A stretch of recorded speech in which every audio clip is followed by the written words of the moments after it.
So you might be in a position where for some reason iOS 15.8.7 is just not installing. Now, this can happen for a couple of different reasons. Number one, the main reason why something like this could end up happening is if you're running into a problem where you're kind of running out of storage. If you're running out of storage and you're about to go through and, install an update, that could be one of the bigger issues. So go through, just make sure you have enough storage, saved onto your device. That could be one of the easiest ways of going through and fixing this problem.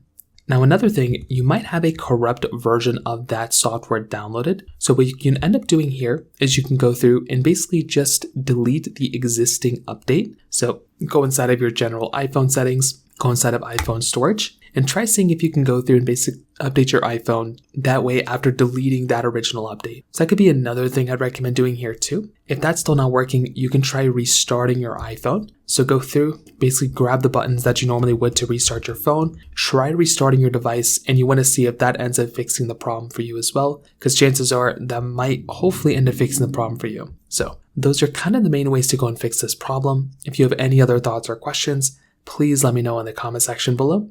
Hit the like button, that'll mean so much, but definitely hit that subscribe button. More importantly than everything else, I love every single one of you guys. Hopefully I'll catch you guys in the next video. Peace out till then.